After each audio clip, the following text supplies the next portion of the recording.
Mateus Aleluia, cantor, compositor e pesquisador que integrou o lendário trio Os Cincoás, celebra 82 anos de vida e 65 anos de carreira.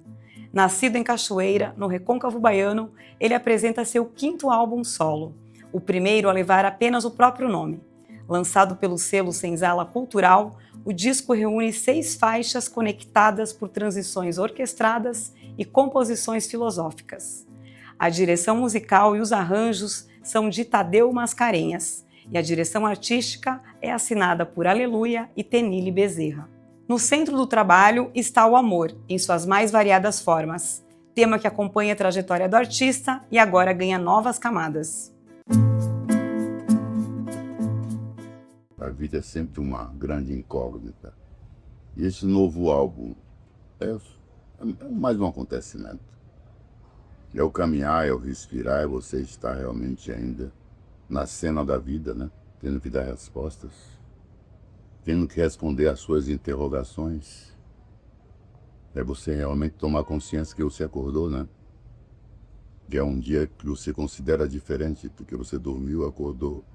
Então, novos problemas se põem para que você os resolva. Sejam eles resolvidos ou não. Mas o certo é que é sempre uma grande incógnita. E também essa criação, ou como é que queiram designar, não é muito diferente. Não é muito diferente. São somatórios de emoções que a gente vai vivendo no decorrer de nossa existência, nesse plano de vida, e que de repente a gente diz assim, olha, chegou o momento da gente fazer isso. Isso o quê? Isso. E esse isso não tem assim uma denominação muito específica. Depois vai ser designado pela pessoa que faz, no caso, deveria ser eu, pelas pessoas que ouvem, no caso, vocês, mas é sempre um acontecimento, é sempre um despertar, é sempre um acordar. Um processo de auto-narcisismo na sua forma mais perfeita ou imperfeita, entendeu? Mas é o domínio de tudo através de um sentimento que é seu, é meu, e a gente de repente nem se dá conta, né, que a gente ama. Queremos falar para tudo que nós amamos. Agora, que tipo de amor é esse? Esse amor relatado por Shakespeare, esse amor, você vai falando de em pessoas que relatam amor, será que é esse? Não sei, esse amor é a vida, né? É o que te move, é o que te faz de repentemente se despertar, pensar que tem tudo para fazer aquilo que você pensou, e de repentemente você não consegue fazer nada do que você pensou, porque essa situação de você estar numa dimensão de descoberta, porque nós estamos numa dimensão de descoberta, nos põe realmente sempre em vigília constante. É como se nós estivéssemos debaixo de um estresse sem estar estressado. Que essa é a parte bonita. Porque o estresse ele move. O que faz você realmente avançar são as dificuldades. A facilidade não faz você avançar. Ao contrário, ela até te acomoda. Você fica acomodado. A sua reflexão me fez lembrar assim de uma outra das músicas desse álbum que fala que doce sacrifício, que a vida é dura, mas a vida é bela. Então acho que é um pouco disso, né? De como a gente tem que encarar os sacrifícios, as dificuldades, mas quando eles valem a pena. Vale a pena quando você sabe misturar.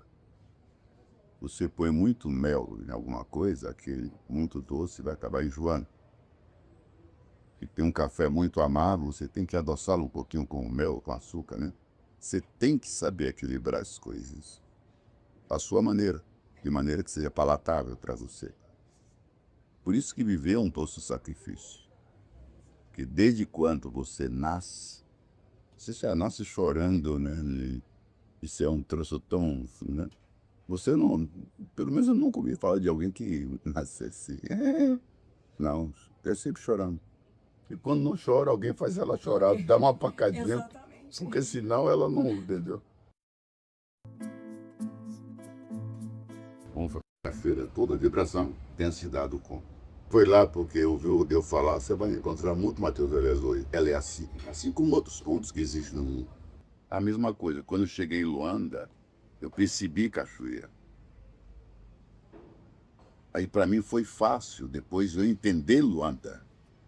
Porque depois eu vi, agora eu estou entendendo a minha cidade, agora eu posso também perceber quem é Luanda.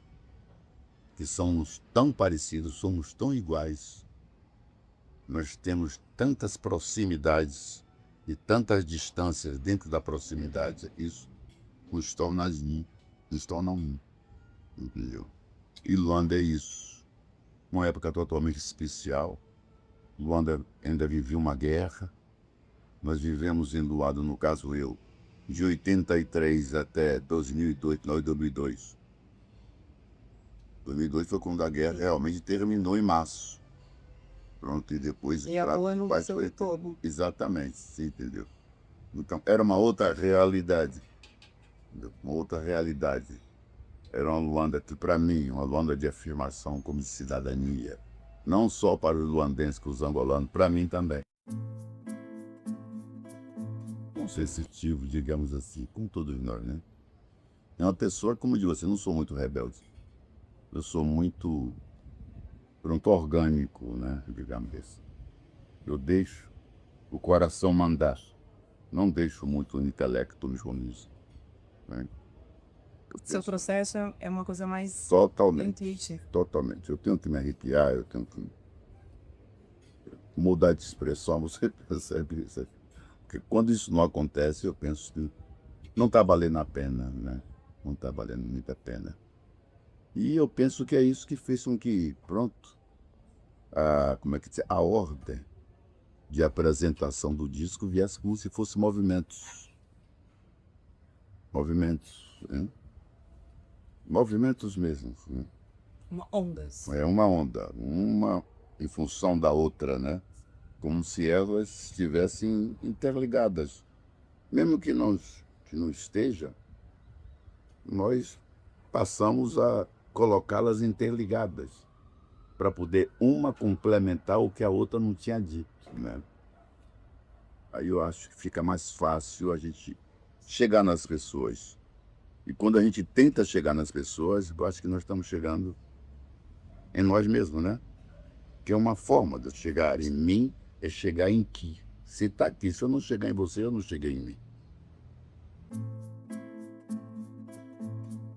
Nós somos de tudo quanto existe.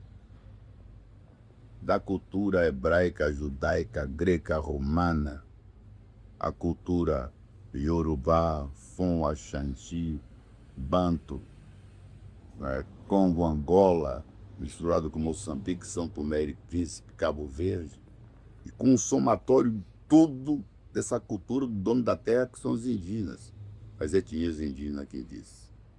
Quando a gente pensar assim, definir quem me influenciou foi isso, não. Porque aquela pessoa que eu penso que me influenciou foi influenciado por tudo isso. Ela não se deu conta porque, pronto, né? A gente defende princípios de poder. Então, o que se parece comigo é o que tem que apazitar. Como é que diz? Tem um negócio muito interessante. Né? É Narciso, que só gosta do espelho. Eu nem tinha consciência do nome Aleluia. Quer dizer, tinha e não tinha.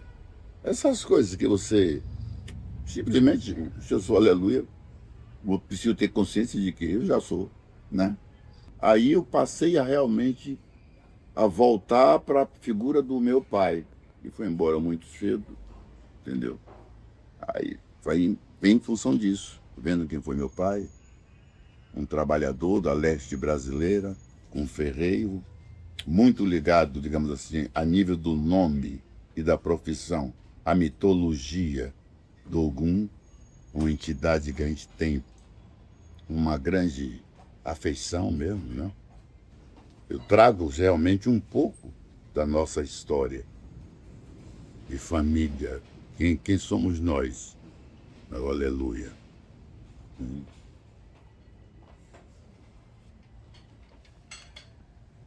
Que honra poder conversar e conhecê-lo. Para mim também.